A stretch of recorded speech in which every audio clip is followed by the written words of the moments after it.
దేశానికి మరో తుఫాను ముప్పు పొంచి ఉందని భారత వాతావరణ శాఖ హెచ్చరికలు జారీ చేసింది. బంగాళాఖాతంలో ఏర్పడిన అల్పపీడనం నేడు తుఫానుగా మారనుందని తెలిపారు. దీని ప్రభావంతో ఇప్పటికే దక్షిణాదిలో పలు ప్రాంతాల్లో వర్షాలు కురుస్తుండగా నేటి నుంచి వరుసగా 3 రోజులు భారీ నుంచి అతి భారీ వర్షాలు కురుస్తాయని వాతావరణ కేంద్రం హెచ్చరించింది.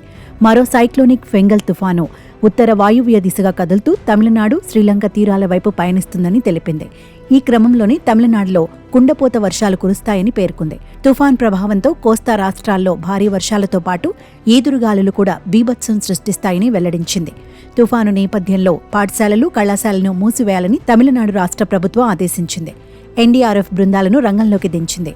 కారైకాల్, తంజావూరు, తిరువారూరు, కడలూరు, నాగపట్నం, మైలాడుతురై జిల్లాల్లో బలగాలు సిద్ధంగా ఉన్నాయని ఎన్డీఆర్ఎఫ్ తెలిపింది. నైరుతి బంగాళాఖాతంలో ఏర్పడిన అల్పపీడనం తీవ్రంగా మారిందని వాతావరణ శాఖ పేర్కొంది. మరోవైపు తుఫాను ప్రభావంతో మంగళవారం ఉదయం నుంచి చెన్నైతో పాటు దాని పరిసర జిల్లాల్లో భారీ వర్షాలు కురుస్తున్నాయి. భారీ వర్షాల నేపథ్యంలో పలు ప్రాంతాల్లో రోడ్లన్నీ జలమయమయ్యాయి. దీంతో స్థానిక ప్రజలు అనేక ఇబ్బందులు ఎదుర్కొంటున్నారు. ఈ క్రమంలో తుఫాను ఉత్తర తమిళనాడు తీరం వైపు కదులుతున్నట్లు వాతావరణ కేంద్రం అధికారులు వెల్లడించారు. దీంతో నవంబర్ 27 నుంచి 29 వరకు చెన్నైలో ఎల్లో అలర్ట్ జారీ చేయగా నవంబర్ 27 నుంచి 30 వరకు కాంచీపురం, తిరువళ్లూరు, చెంగల్పట్టుతో సహా పొరుగు జిల్లాలలో ఆరెంజ్, ఎల్లో అలర్ట్ ప్రకటించారు.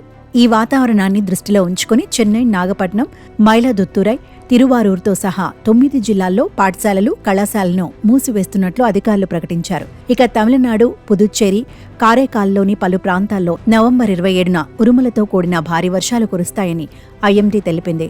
కోస్తా, తమిళనాడులో నవంబర్ 28న కూడా భారీ నుంచి అతి భారీ వర్షాలు కురిసే అవకాశం ఉందని వెల్లడించింది.